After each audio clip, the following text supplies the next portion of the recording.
মূলত আজকে আমাদের ত্রিপুরা ইলেকট্রিশিয়ান সংঘ ত্রিপুরা প্রদেশের উদ্যোগে যে বর্তমানে যে আমাদের যে গাড়ির যে ট্রাফিকের যে বিভিন্নভাবে কায়দায় শ্রমিকদেরকে হয়রানি করা,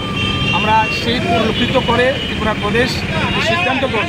5 দফা দাবিকে সামনে রেখে ত্রিপুরা ট্রাফিক এসপির নিকট আমরা 5 দফা দাবি আমরা আজকে পেশ করতে যাচ্ছি। এবং এই দাবির ভিতরে যে উল্লেখিত যে দাবি, আমাদের যাত্রী উঠানামার ক্ষেত্রে বটতলা মডেস্টে রাধানগর প্রতিটি পয়েন্টে নির্দিষ্ট সময় দিতে হবে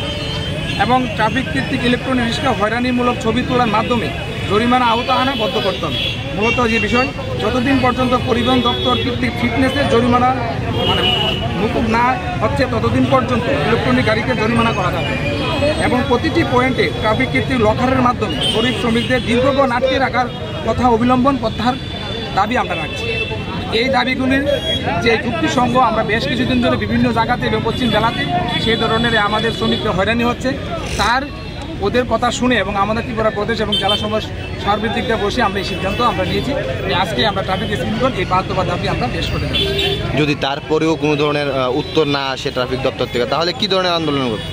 আমরা যদিও আমরা আজকে দাবি পেশ করব, তারপরে যদি আমাদের কোনো আশানুরূপ ফল না আসে, এই ধরনের কার্যকলাপ যদি বদ্ধ না হয় এবং কোথাও যদি আইনের কেটেদা থাকে আমরা অবশ্যই মানব। তার ক্ষেত্রে কতগুলো আইন যেমন থাকে, আইনের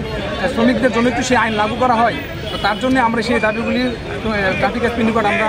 অনুপ্রয়ণ করব। তারপরে যদি এগুলি এসপি সংশোধন না হয়, তাহলে আমরা আগামী দিন ত্রিপুরা প্রদেশ এবং জেলা সার্বিক নেতৃত্ব, আমাদের সর্বভারতীয় নেতৃত্ব সবার সাথে আলোচনা করে আমরা আগামী দিন স্টেপ